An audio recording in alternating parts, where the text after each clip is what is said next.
Bonjour, dans cette séquence vidéo, on va voir qu'est-ce que ça veut dire le génie de la formulation. Nous avons vu dans les séquences précédentes l'objectif de la formulation. La formulation vise à fabriquer des produits à usage courant, des produits qui remplissent des fonctions bien déterminées. Les détergents pour nettoyer, les médicaments pour se soigner, les cosmétiques pour s'embellir et se parfumer, etc. Alors, la première étape dans la formulation d'un produit, c'est d'analyser le cahier de charge.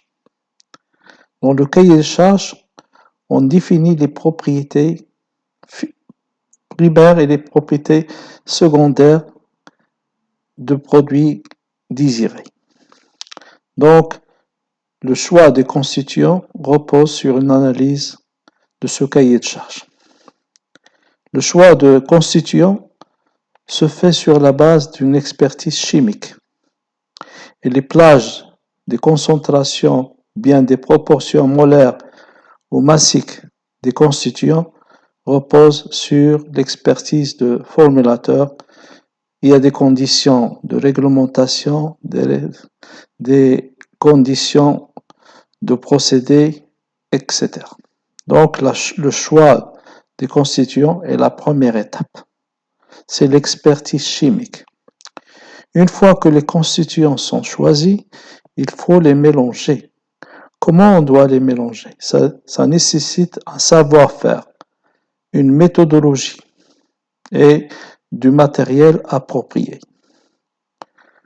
Donc, lors d'addition des constituants, le choix de dispositif de mélangeage, le type de réacteur, la vitesse d'agitation, le mobile d'agitation, lors d'addition des constituants doit être parfaitement maîtrisé pour réussir la fabrication d'un produit. Le produit étant fabriqué, il faut mesurer ses caractéristiques. Souvent, le produit formulé possède plusieurs caractéristiques.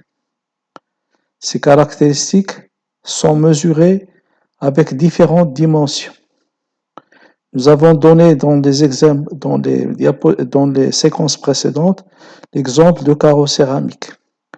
On peut mesurer ces caractéristiques, ces dimensions, longueur, largeur, épaisseur. On peut mesurer ces caractéristiques mécaniques, module de rupture. On peut mesurer la porosité. On peut mesurer la rugosité, ainsi de suite. Donc, les caractéristiques sont mesurées dans des dimensions différentes.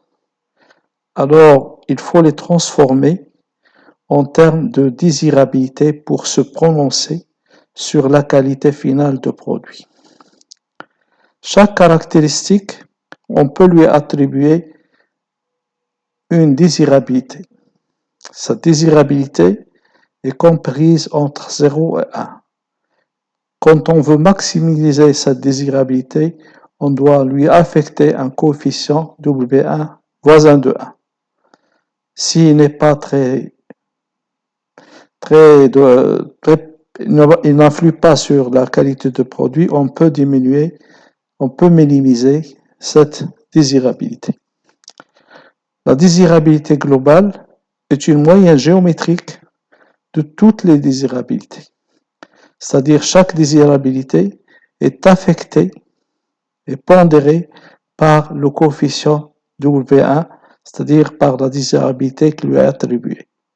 Donc c'est une moyenne géométrique normalisée, car on trouve dans l'expression DG globale, la désirabilité globale, on la normalise en divisant par la somme des coefficients W1 plus W2 plus W3 plus WI. Donc si DG est satisfaisante, on retient le produit, sinon on refait la boucle de formulation. Donc je répète, donc la méthodologie consiste d'abord à choisir les constituants, ce qui repose sur une expertise chimique, les mélanger correctement Donc, c'est une expertise méthodologique et métrologique. Mesurer leurs caractéristiques, c'est une performance, c'est une expertise métrologique. Alors, une fois qu'on est là, on mesure la satisfaction globale en fusionnant toutes ces désirabilités par une désirabilité globale obtenue par la moyenne géométrique des désirabilités individuelles. Si on est satisfait, tant mieux. Sinon, on refait la boucle de formulation. Donc, voilà la méthodologie adoptée pour se prononcer sur la qualité d'un produit. Donc, la première étape, c'est choisir. La deuxième étape, c'est mélanger. La troisième étape, c'est mesurer. Mesurer, donc il faut affecter un coefficient pour chaque caractéristique et décider. Si on est satisfait, tant mieux. Sinon, on réexplore le domaine expérimental. C'est ce qu'on appelle la boucle de formulation. Donc, le génie de la formulation, il repose sur l'expertise chimique, l'expertise méthodologique et technologique, j'ajoute ici technologique, et l'expertise métrologique pour les mesures.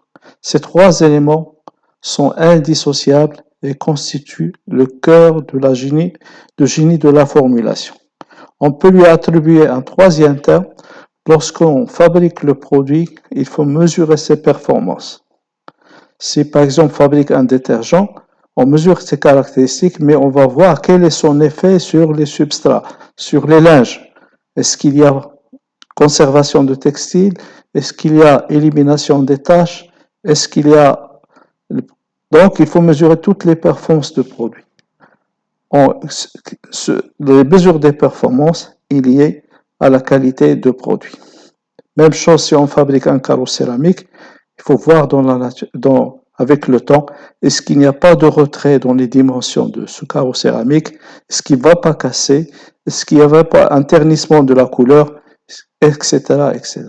Donc tout ça, les différentes composantes-là peuvent entrer dans la définition de génie de la formulation. On a ainsi une idée plus large sur le génie de la formulation. À la séquence prochaine. Merci.